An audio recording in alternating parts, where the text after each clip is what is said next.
Are you proud of who I am today? Sa'yo? Ah. Kung proud ako sa'yo? Ah. Siyempre, of course.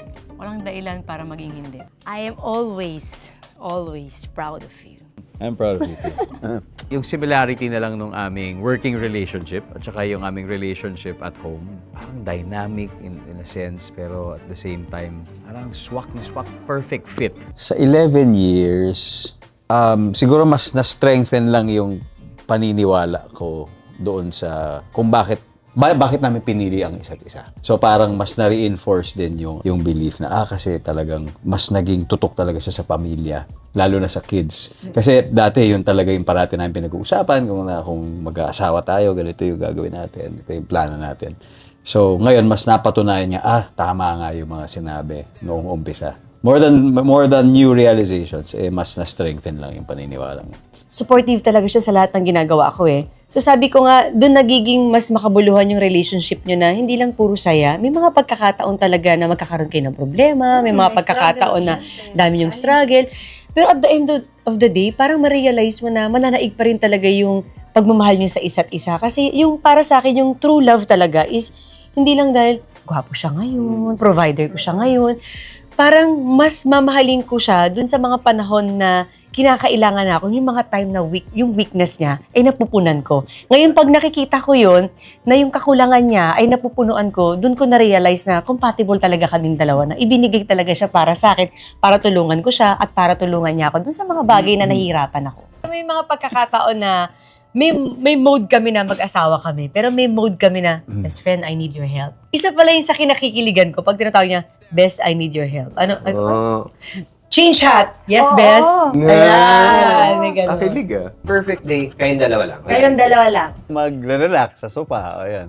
Tapos manunod na lang ng mga paboritong Chill lang, chill. series, di ba? Mga ganun. Tapos kakain ng mga kung ano-ano. Pero may mga pagkakataon din na kapag yung mga bata ay nasa school, alam namin na yun na yung moment namin para mag-usap ng heart-to-heart talk, maglambingan, may mga pagkakataon na hindi namin na pag-uusapan through text kasi busy siya. So, napag-uusapan namin. And after ng pag-uusap, may mga lambingang nagaganap, hindi pwedeng wala. Sabi niya, Very independent kasi akong babae. Medyo may pagkalalaki minsan. So may aquarium ako sa bahay. Ang bigat-bigat nun. So ginagawa ko, nilinis ko yung mga fish. Sakit niya ako, binubuhat ko na yung mabigat. Nagagalit siya sa akin. Sabi niya, bakit mo ba ginagawa yan? Nandito naman ako. Pwede mo naman akong tawagin para gawin ko yan sa'yo. Hirap kasi sa'yo eh. Lahat kinakaya mo eh. So parang sabi ko, the next nun, hindi ko kaya, patulungan naman ako. Pag-girl na ako. So yung mga ganun pagkakataon kami na hindi naman sobrang lalang away. Pero na-realize ko na, para magkasundo kami talaga nitong lalaki na to. Kung gusto ko talaga. Kasi parehas kami malakas yung personality eh. So I need to bend down a little bit para mag-meet kami. Nakita ko siya kung paano siya magalit sa iba. Halimbawa sa mga anak namin, pag ganun hinahayaan ko lang siya, hindi ako nakikisabay kasi kumbaga sa bahay, siya yung taga-disiplina sa bata dahil parati akong wala. So while ngayari ako yung nagsiset ng rules, siya yung nagtiga-implement. So mahalaga sa amin yung kumbaga ano yung task mo para hindi rin nag-overlap tapos hindi rin nag-aaway. So may bihira siya nangyayari. Kaya kumbaga yun ang pinaka-iniiwasan natin na magbanggaan ng ganun kasi totoo pareho kaming Leo eh. So usually yung zodiac sign daw na ganun. Sa ito sabi lang naman it's either sobrang magka-clash kayo or sobrang magkakasundo. So siguro in our case, sinisiguro namin na kapag yung isa mainit ang ulo hindi sumasabay. And vice versa, kung ako ganun din, hindi rin siya sumasabay. Sa totoong buhay, submissive ka pa. yes, may mga time na ganun din siya. Extreme kasi kaming dalawa eh. Extreme ba? Oo, extreme kami. Kung anong kakulungan ng isa, kayang punan ng isa. Pag isa ganito, yung isa mag-a-adjust. So, ganun yung relationship naming dalawa eh. Siyempre, bilang babae, bilang asawa, ikaw dapat talaga nagsisilbi sa asawa mo. Pero may mga pagkakataon na siyempre, napapagod din ako, may mga kailangan din ako. Walang salita. Alam niya kung anong gagawin niya. Pagsisilbihan niya ako, tatanungin niya ako, okay ba ako? Minsan may mga times na gusto mo ba na ganito pagluluto kita? Itatry niya talaga lahat ng best niya para mag-serve talaga sa akin. If I may add, so ako believe talaga ako sa kanya dahil ang maganda kasi sa amin, malinaw yung kung saan kami accountable, kung ano yung tasks. Halimbawa, ako magsiset ng house rules, siya mag-implement. So parang ganun.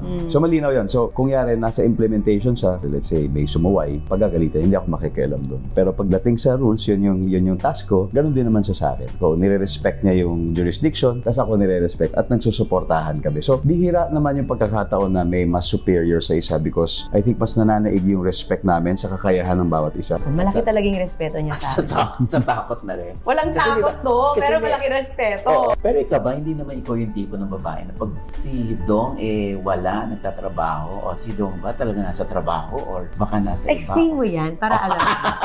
Never. Ano ba? Kahit nasa party yan, naalis yan kasama yung barkada niya, never ako mangungulit. Ano oras ka uwi? Nasa nasaan ka na. Oh, ay, hindi ka Never. ganun. Simula nung nag-asawa kaming dalawa, o kahit mag-boyfriend nga kami, never akong naging nagger sa kanya na, sino kasama mo? Nasa yung cellphone mo? Sino nga na? Oras ka uuwi? Sino mga... Never. Kung mag-update siya, fine with me. Kung hindi, that's fine with me. Pero syempre, dapat mindful din ako na kung ano man yung activity na yun, walang maapektuhan kinabukasan. Nangyari, meron kaming family day. Yun, mortal sin na yun. Kung halimbawa, meron akong ginawa na for leisure, tapos naapektuhan ang isang family event, hindi pwede. Malinaw sa amin na talagang priority talaga namin yung activities ng pamilya. Syempre, pag may mga ganong eksena sa trabaho, very, very mindful ako, especially mag-asawa na kami, na pag may mga delicate scenes na ganon, I always inform her. Kasi mahalaga yon, hindi yung nagkakagulatan na. Graduate ka na ba sa selos? Parang oo. Simula nung nagkadalawang anak ako, parang sabi ko nga, minsan nga napag-uusapan na, ano ba yan? Nyemas, ba't ko ba ginawa yan? Alam mo, parang, ew!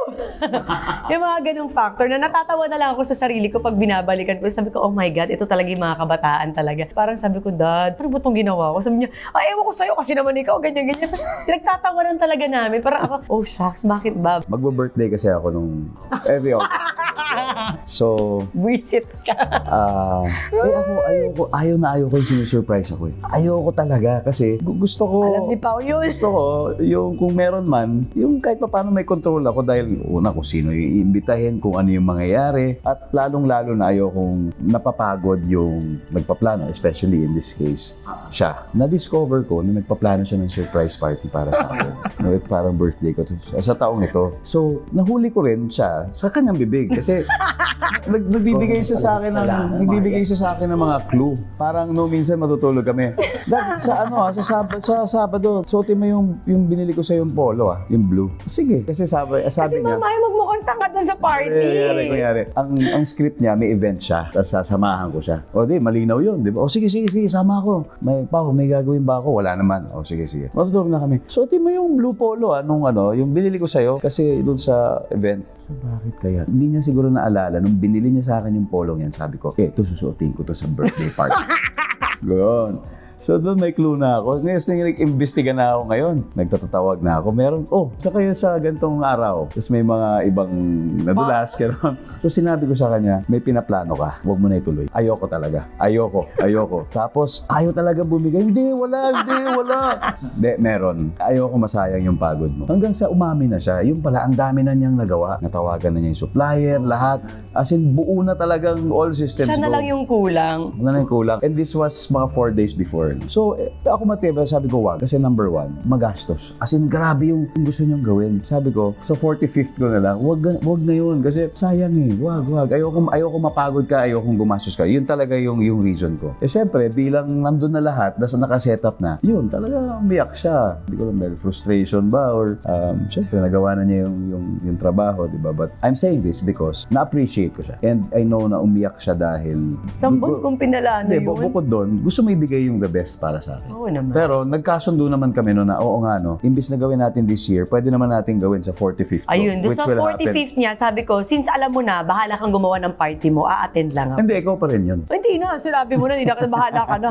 Siya na bahala sa party. Promise ko sa kanya, choice kasi ng tao ang pagiging committed sa isang relationship. Choice yun. Choice mo pag gusto mo manatili dito. Kapag nagkakaproblema, choice mo kung aalis ka, kung mag-give up ka. So, para sa amin, mahalaga na hanggang dulo, manatili kaming magkaibigan. So aside from being husband and wife, talagang hanggang dulo magiging husband and wife kami. Aside from being partners sa trabaho, kasi love team kami nag-umpisa, ngayon magkakatrabaho ulit kami. Kailangan matatag din yung friendship namin. Kasi may iba't ibang levels yan di ba? Pag husband and wife level, minsan darating yung punto na may mga ritual na kayo na paulit-ulit. Pero kapag nandun yung element ng friendship, parati siya magkakaroon ng bagong shape, yung inyong relationship. And also, we consider that our kids will leave us when they're already big.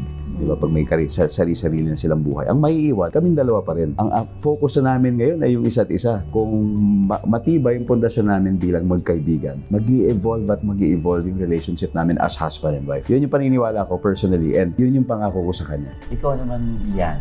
Ako, same kaming dalawa, pero palagi kami ang usapan namin, kailangan pangako natin na kahit anong mangyari, nasa center talaga natin si God. Kasi malaking bagay na siya yung master namin eh. Parang triangle yan. Nandito siya sa taas, nandun kaming dalawa. So hindi naman mabubuuin ng wala dun sa taas eh. So palagi kami, ang pangako namin, kailangan palagi natin i-remind yung sarili natin na nasa sentro talaga natin yung Diyos. Kahit anong mangyari, successful tayo, may mga pagkakataon nagkakaproblema tayo, sa Kanya talaga tayo healing. At the end of the day, kailangan natin magdasal, kailangan natin humingi ng tulong sa Kanya, kailangan niya tayong gabayan. Malinaw sa amin yun. At secondly, sabi ko sa Kanya, kahit anong pagod meron ako, hindi ako magsasawang alagaan siya at intindihin siya araw-araw.